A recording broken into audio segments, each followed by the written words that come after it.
10월 13일 밤 9시 30분 우리나라 많은 주식 투자자들은 미국의 CPI 발표를 걱정스러운 눈으로 지켜봤습니다. 그도 그럴 것이 CPI 지표 여하에 따라 다음날 증시에 커다란 영향을 미치기 때문인데요. 뉴욕 증시는 9월 소비자 물가지수가 8.2%, 근원 CPI가 6.6% 각각 급등했다는 미 노동부 발표 후 다우와 나스닥이 장중 마이너스 3%까지 급락하는 등 부진하게 출발했으나 일제히 플러스 2%대로 상승 마감했죠. 이에 화답하듯 14일 우리나라 증시도 코스피 지수가 2.3%, 코스닥 지수가 4.09%나 상승 마감했습니다. 잠 못 이루며 미국 CPI에 신경 쓸 이유가 있었던 것이죠. CPI가 높게 나오면 미국 중앙은행이 공격적으로 기준금리를 높일 거란 우려가 따르기 때문인데요. CPI가 발표될 때마다 주가가 출렁이는 이유입니다. 올해 들어 금리 인상이 급격히 진행되면서 이제 베이비 스텝, 빅 스텝, 자이언트 스텝 등의 용어조차 낯설지 않게 됐습니다. 그런데 CPI보다 코어 CPI에 더 의미를 두는데요. CPI가 하락해도 코어 CPI가 떨어지지 않으면 물가가 잡히지 않기 때문입니다. 코어 CPI는 CPI에서 식료품과 에너지 비용을 제외한 근원 소비자 물가지수를 말합니다. CPI가 6월 9.1%를 정점으로 8.5, 8.3, 8.2%로 4개월째 하락하고 있는 반면에 코어 CPI는 7월에 5.9%를 저점으로 8월 6.3%, 9월 6.6%로 계속 올랐습니다. 1차 대전 직후 독일의 바이마르 공화국 당시 빵 한 조각을 사기 위해서는 짐수레에 한가득 돈뭉치를 싣고 가야 했습니다. 그런데 어떤 도둑이 이렇게 밀고 간 수레는 훔쳐가면서 돈뭉치는 몽땅 버렸다는 우스개도 널리 알려져 있죠. 이와 같이 화폐 가치가 감소하는 것을 인플레이션이라고 하는데요. 이 경우는 하이퍼 인플레이션 상태였습니다. 이와 같이 물가 상승이 일정 수준을 넘게 되면 경제 전반에 걸쳐서 심각한 문제가 됩니다. 따라서 어느 나라의 정부든지 물가를 적당한 수준에서 묶어 놓으려고 애를 쓰는데요. 이때 인플레가 어느 정도인지를 파악해야만 올바른 조치를 취할 수 있습니다. 이 기준이 되는 것이 바로 소비자 물가지수 CPI입니다. 그래서 금리 인상 시기에는 CPI가 중요한 지표가 되는 것이지요. CPI는 소비자 물가지수로 가정이 소비하기 위해 구입하는 재화와 용역의 평균 가격을 측정한 지수를 말합니다. 우리가 그냥 흔히 얘기하는 물가를 말하는데요. 그래서 가계 단위에서 서민들이 일상생활에서 자주 사용하는 필수 소비재 가격을 취합하여 평균을 낸다고 보면 됩니다. 가계 단위에서 소비자들이 소비를 할 때는 계절이나 명절 같은 이벤트에도 영향을 많이 받게 되잖아요. 그래서 전년 동월비, 즉 작년의 같은 달과 비교합니다. CPI는 주로 생활비와 관련된 가격 변동을 결정합니다. 다시 말해 장바구니 물가를 담아낸다고 보면 되는데요. 다만 CPI는 주거비 항목 비중이 32%로 높습니다. 1970년대 후반에 적도 동태평양 해역의 수온이 올라 엘니뇨 현상이 나타나 생선값이 올랐습니다.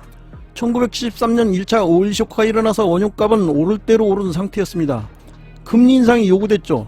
그러나 당시 아서 번스 연준 의장은 금리 인상을 한다고 중동이 석유값을 내리겠냐, 생선값이 내려가겠냐라고 하면서 금리를 올리지 않았습니다. 대신 번스 의장은 CPI에서 원유값과 식료품 가격을 뺀 코어 CPI 개념을 통화정책에 도입했습니다. 그랬더니 CPI가 올랐는데 코어 CPI는 내려갔습니다. CPI가 올랐는데 코어 CPI가 내려갔다는 것은 유가 및 식료품 가격의 급등으로 인한 비용 인상 인플레이션이라는 얘기인데요. 공급망 이슈로 발생한 인플레이션입니다. 금리를 올린다고 당장 오페크가 원유 가격을 내리고 생선이 많이 잡히는 것은 아니라는 얘기도 일견 맞는 말이죠. 금리 인상은 수요 견인 인플레이션일 때 수요 의지를 꺾음으로써 경기를 진정시키는 데 적합한 정책입니다. 결국 1980년대 스태그플레이션이 왔고 세계는 고통을 겪었는데요. 폴 볼커 의장이 취임하여 기준금리를 20%로 끌어올려 성장을 무너뜨림으로써 비로소 물가를 잡았습니다. PC는 개인 소비 지출로 가계와 민간 비영리 기관이 지출한 모든 비용을 합친 것입니다. 즉 한 나라에 있는 모든 개인들이 쓴 돈의 총책을 말합니다. 직장에 다니는 분들은 의료보험료를 직장에서 절반을 부담해 주잖아요. 이렇게 PC는 회사에서 대신 내주는 보험같이 직접 지불되지 않는 기타 지출도 포함하는데요. PC는 가계의 실제 지출과 귀속 지출을 측정한 것입니다. 따라서 PC는 의료비 항목이 높습니다. CPI와 PC 둘 다 시장을 움직이는 지표들입니다. 이들 지표가 발표될 때마다 증시가 출렁입니다. CPI와 PC의 차이점은 CPI는 2년에 한 번씩 품목을 바꾸고 가계만을 소비 기준으로 하는데요. 반면에 PC는 분기마다 품목을 바꾸고 기업 조사를 기반으로 하되 서비스 및 상품에 대한 개인 또는 비영리 기관의 지출을 다룹니다. CPI는 주거비 비중이 독보적으로 높은 반면 PC는 의료비 비중이 높습니다. CPI는 물가 연동 채권 및 인플레이션 수학 같은 일부 금융계약의 기존 금리이기도 하기 때문에 더 많은 언론에 의해 보도됩니다. 미국의 기업과 노조 대부분이 CPI를 기반으로 임금 협상에 나서곤 하죠. 또한 사회보장 혜택 수혜자와 퇴직군인 등이 CPI 수치에 따라 적정 생계비가 조정되는데요. 이렇게 생계와 직결되기 때문에 CPI를 찾는 사람이 많습니다. 그러나 CPI 공식은 컴퓨터 및 휘발유와 같이 가격 변동이 큰 범주의 영향을 받을 가능성이 더 큽니다. CPI나 PC 모두 후행지표입니다. 그렇지만 PC가 더 신속하게 물가 상황을 반영합니다. 분기마다 품목을 바꿀 수 있기 때문이죠. 또한 PC를 계산하는 공식도 소비자 선호도에 맞춰 유연하게 바꿀 수 있다는 장점이 있습니다. PC는 고용, 보험료, 의료, 보험 등 물리적으로 직접 지출하지 않는 비용도 들어가는 것처럼 거의 모든 소비를 추적한다고 보면 됩니다. PC 계산은 이러한 가격 변동을 완화하여 PC를 CPI보다 덜 변동적으로 만드는데요. 반면에 페드 기준에 따라 신규 데이터를 입력하기 위해 과거 데이터를 언제든 수정할 수 있는 유연성을 제공합니다. 포괄적이라 경제 전체를 조망하는 데 편리합니다. 그래서 경제 전체를 볼 때는 PC를 보는 게 맞기 때문에 연준은 PC 측면에서 인플레이션 목표를 명시합니다. 연준이 기준금리를 결정할 때 우선 참고하는 지표는 PC 물가지수에서 식품 에너지 부문을 제외한 근원 PC 물가지수 코어 PC입니다.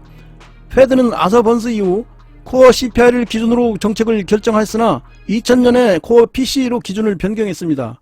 그 이유는 CPI보다 더욱더 넓은 품목을 포함하여 더 포괄적인 인플레이션을 측정할 수 있기 때문입니다.